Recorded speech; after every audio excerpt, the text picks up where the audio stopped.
Hello guys, I welcome to you in my YouTube channel Gopal Kankreji.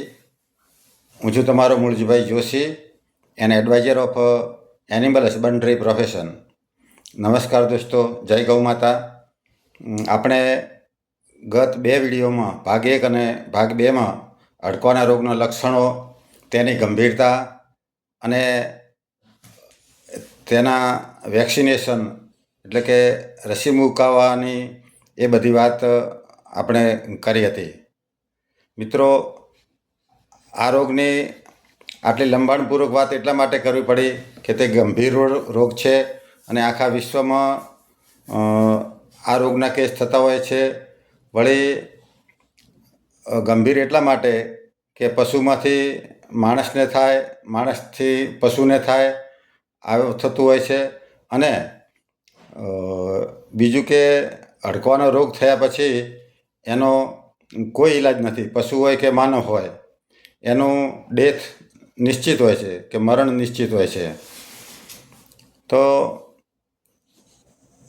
આપણે અગાઉ જે વાત કરી અને એના પછી કેટલાક મિત્રોએ એવું પૂછ્યું હતું મને ફોન કરીને કે અમે તો અમારી ગાયને હાડકાનો રોગ થયો હતો અને તેનું દૂધ પીધું હતું.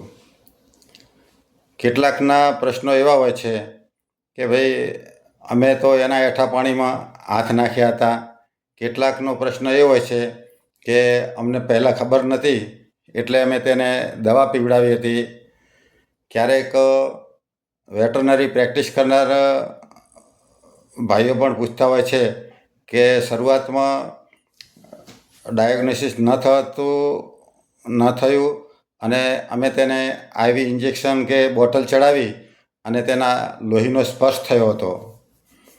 કોઈનો પ્રશ્ન હોય છે કે તોફાની વાંદરાએ અમારા મોઢા ઉપર થૂક ઉડાડ્યું હતું. અમુકનો એવો પ્રશ્ન હોય છે કે અમારે ત્યાં ઘણા ચામાચીડિયા છે અને એક દિવસ ચામાચીડિયું મારા મોઢા ઉપર આવીને અથડાયું હતું.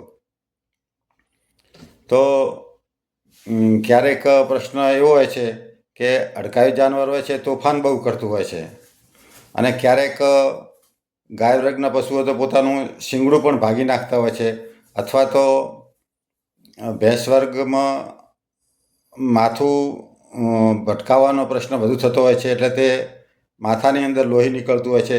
ક્યારેક ક્યાંક અથડાય તો શરીરના ભાગ ઉપર જખમ થતો હોય છે અને એ વખતે ભાઈ બહેનોનું કહેવું એવું હોય છે કે અમે તેના ઉપર દવા લગાવી હતી અને તે જખમના સંપર્કમાં આવ્યા હતા. તેના મળમૂત્ર અમે એક બાજુ કર્યા હતા અને હાથ વડે સ્પર્શ થયો હતો. આ બધા પ્રશ્નો રહેતા હોય છે. અમુકને એવો પ્રશ્ન હોય છે કે ભાઈ હડકાઈ કૂતરું મને ખરોચ લગાવી ગઈ, એમ હાથ ઉપર લોહી ના નીકળ્યું પણ ઉઝરડો એટલે કે ખરોચ લગાવી, તો અમારે હાડકાની રસી લેવી કે કેમ? તો આ જે બધા પ્રશ્નો છે એમાંથી આપણને પણ આ રોગ વિશે કંઈકનો કંઈક પ્રશ્ન હોય જ છે. આને મિત્રો રેબિસ ફોબિયા કહેવાય. ઓસીડી એટલે કે ઓબ્સેસિવ કમ્પલ્સિવ ડિસઓર્ડર. તો આ જે ફોબિયા છે એને દૂર કરવા માટે આપણે વાત કરીએ કે આ બધા જે વાત આગળ કરી એમાં આપણે હાડકાની રસી લેવી કે કેમ? તો મિત્રો, હાડકાનો વાયરસ છે તે લાળમાંથી મોઢામાંથી બહાર નીકળ્યા પછી બહુ લાંબુ જીવી શકતો નથી. તે હવાના સંપર્કથી પણ ઇનેક્ટિવ થઈ જાય છે. મરી જાય છે એવું નહીં કહેતો, પણ ઇનેક્ટિવ થઈ જાય છે. એટલે કે તે હાડકાનો રોગ પેદા કરવા માટે સક્ષમ હોતો નથી અને મલ્ટીપ્લાય થતો નથી. એટલે હવાનો સંપર્ક થાય, વાયરસને પાણીનો સંપર્ક થાય, લાળ હોય ને પાણીમાં પડી હોય તો પણ તેના વાયરસ ઇનેક્ટિવ થઈ જાય છે. વાંદરાએ ધારો કે થૂક ઉડાડ્યો તો એ પણ વાયરસ એના મુખમાંથી આપણા મોઢા સુધી આવતો હવાનો સંપર્ક થાય છે અને એ વાયરસ ઇનેક્ટિવ થઈ જાય છે. એટલે એ રીતે એમાં ગભરાવાની જરૂર હોતી નથી. ચામાચીડિયું ભટકાયું અને આપણને ફોબિયા થયો કે હવે શું કરવું, અડકવાની રસી લેવી કે ના લેવી, આવી મૂંઝવણ રહેતી હોય છે અને સતત એના વિચારો આવતા હોય છે. તો મિત્રો, ચામાચીડિયામાં તો આપણા ભારતના જે ચામાચીડિયા છે એમાં અડકવાનો વાયરસ હોતો નથી. એટલે એમાં કોઈ ગભરાવાની જરૂર નથી અને એમાં કોઈ અડકવાની રસી લેવાની જરૂર નથી. અમુક બહેનો કે ભાઈઓ કહેતા હશે કે અમે અમારી ગાયનું દૂધ પીધું અને પછી ખબર પડી 2 દિવસ પછી કે તે અડકાયું છે. તો એમાં પણ ગભરાવાની જરૂર નથી, કારણ કે જે અડકવાના વાયરસ છે તે ચેતાતંત્રમાં જાય છે અને મગજમાં જઈ અને CNS સેન્ટ્રલ નર્વાઇન સિસ્ટમ જે ચેતાતંત્ર છે ત્યાં જઈને એ મલ્ટીપ્લાય થતા હોય છે અને રોગ પેદા કરતા હોય છે. દૂધ પીધું હોય, ઉકાળીને પીધું તો કોઈ પ્રશ્ન જ નથી. કદાચ ઉકાળ્યા વગરનું દૂધ પી લીધું હોય તો પણ એ દૂધના સંપર્કમાં આવવાથી પણ વાયરસ ઇનેક્ટિવ થઈ જતા હોય છે. અને પેટમાં જાય તો પેટમાં તો હાઇડ્રોક્લોરિક એસિડ હોય છે, એટલે એના કારણે ઇનેક્ટિવ હોય, મરી ન ગયા હોય, પણ તે પણ પેટમાં જઈને મરી જતા હોય છે. એટલે આજે આપણે રેબિસ ફોબિયાની વાત કરી કે ભાઈ દૂધ પીધું કે લોહીના સંપર્કમાં આવ્યા, તો એમાં ગભરાવાની બિલકુલ જરૂર નથી અને રસી મુકાવવાની કોઈ જરૂરિયાત હોતી નથી. કદાચ કૂતરું કરડું, ઉઝરડો કર્યો પણ લોહી નથી નીકળ્યું, છતાં આપણને મનમાં રહે છે કે હવે શું કરવું. તો જે કૂતરું આપણને ઉઝરડો કર્યો હોય, તો લીસોટો કર્યો હોય દાંત વડે, પણ લોહી ના નીકળ્યું હોય, તો એ કૂતરાને આપણે 10 દિવસ સુધી ઓબ્ઝર્વેશનમાં રાખવું જોઈએ કે ભાઈ આ કૂતરું 10 દિવસ જીવે છે કે વચ્ચે મરી જાય છે. કારણ કે 10 દિવસથી વધુ કોઈ પશુ કે માણસ જીવતું નથી. એટલે 10 દિવસમાં જો કૂતરું મરી જાય તો આપણે વેક્સિન લેવું જોઈએ. બાકી વેક્સિન લેવાની આમાં પણ કોઈ જરૂર નથી. લોહી નીકળ્યું હોય, ઘા પડ્યો હોય તો જ આપણે એની રસી લેવાની જરૂર પડતી હોય છે. બાકી બધી જે વાતો કરી, જે પ્રશ્નો છે, ડૉક્ટર હોય એમણે દવા કરી હોય ને પછી ખબર પડે કે આ તો અડકવા હતો, લોહીનો સંપર્ક થયો હોય, તો એમાં પણ બિલકુલ ગભરાવાની જરૂર હોતી નથી. કારણ કે લોહીમાં હજુ સુધી કોઈ વૈજ્ઞાનિકોએ વાયરસ શોધ્યા નથી અને દૂધમાંથી પણ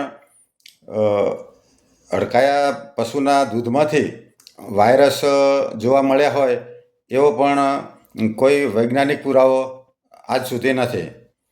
તો મિત્રો, આવી રીતે રેબિસ ફોબિયામાં રહેવાની કોઈ જરૂર નથી, કોઈ મૂંઝવણ રાખવાની નહીં.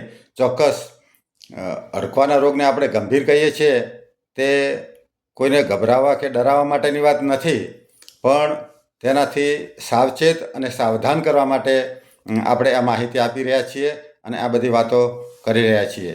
એટલે મિત્રો, દરેકને આ અડકવાના રોગ વિશે, તેની ગંભીરતા વિશે ખબર હોવી જોઈએ અને તેની સાવચેતી રાખવા માટે આપણે આ માહિતી મેળવવી જોઈએ, સંપૂર્ણ માહિતી મેળવવી જોઈએ. કારણ કે આ રોગ એ આખા વિશ્વની સમસ્યા છે અને એમાં આપણે જે પશુપાલક મિત્રો છીએ એમના માટે તો ખાસ જરૂરી છે. કારણ કે આપણે આપણા આંગણે જ પશુઓ રાખીએ છીએ અને કૂતરાઓ તો કુદરતે નિર્માણ કરેલા છે. એટલે જ્યાં માનવ હોય ત્યાં કૂતરા તો હોય જ છે. એટલે આપણે એ બધી સાવચેતી રાખવી જોઈએ. અને પશુ તોફાન કર્યું હોય, શિંગડું ભાગી નાખ્યું ક્યારેક ગાય હોય તો, અથવા તો એ લોહી આવ્યું હોય, જે ઘાવ હોય ને એની સારવાર કરી હોય, એના હેઠા પાણીમાં હાથ નાખ્યા હોય, તેને દવા પાઈ હોય, પણ એ વખતે આપણા હાથ ઉપર ક્યાંય ઘા બીજો ન હોવો જોઈએ. લોહી નીકળેલો કોઈ ઘાવ હોય, વૂંડ હોય, જખમ હોય, તો આપણે એના મોઢામાં હાથ નાખ્યો હોય દવા પાવા માટે, તો એ કિસ્સામાં આપણે વેક્સિન લેવું જોઈએ. બાકી કોઈ ચિંતા કરવાની જરૂર નહીં અને જે આમ જનતાનો જનરલ પ્રશ્ન છે કે અમે તેનું દૂધ પીધું હતું, તો દૂધમાં તો કોઈ પણ રીતે ગભરાવાની જરૂર નથી, કારણ લગભગ આપણે દૂધ ઉકાળીને પીતા હોઈએ છીએ, અને કદાચ ઉકાળ્યા વગરનું પીધું હોય તો પણ કોઈ ચિંતા કરવાની જરૂર રહેતી નથી. અને ભવિષ્યમાં સાવચેતી રૂપે આપણે દૂધ છે તે હંમેશા ઉકાળીને જ વાપરવું જોઈએ, જેથી આવો કોઈ ડર આપણને રહે નહીં. તો મિત્રો, આ માહિતી બધા જ માટે, પશુપાલક હોય કે અન્ય કોઈ બધા લોકો હોય, સમાજ હોય, એ દરેકને આ માહિતી હોવી જોઈએ. અને જે ખોટી માન્યતા કે ખોટો ડર છે એ દૂર થઈ જાય દરેકનો. મિત્રો, ઘણી વખત માણસ નથી ડરવાનું એમાં ડરે છે, અને ડરવાનું હોય ત્યાં અંધશ્રદ્ધામાં ધકેલાતા હોય છે. પહેલાંના જમાનામાં ઠીક છે કે ભાઈ અડકાયું કૂતરું કરડ્યું હોય અને પછી કોઈ ઉપાય નહોતો, વેક્સિન નહોતું, એ વખતે કોઈ હડકમાઈ માતા હોય એનું પાણી મંત્રીને પીવાનું કે ઝાડો ન ખાવાનો, આવા બધા ઉપાયો કરતા હતા. તો કૂતરું હડકાયું કરડ્યું હોય તો એમાં આવું કોઈ ચાલતું નથી કશું જ. અને ક્યારેય એના ભરોસે રહેવું નહીં. ભલે તમે એ માન્યતા કરો, શ્રદ્ધા રાખો, પણ કૂતરું હડકાયું કરડ્યું હોય તો વેક્સિન અવશ્ય લેવું જોઈએ. વળી મિત્રો, આપણને ખબર છે કે શીતળાનો રોગ જે પહેલાં ખૂબ થતો હતો અને બાળ મરણ ખૂબ થતું હતું, એ વખતે શીતળાની રસી નહોતી શોધાઈ, તો લોકો માતાજીનો દીવો કરી અને બેસી રહેતા કે ભાઈ માતાજી છે તે આને મટાડી દેશે. એના સિવાય કોઈ રસ્તો નહોતો, એટલે ઘરમાં દીવો કરતા અને માતાજીની શ્રદ્ધા રાખતા.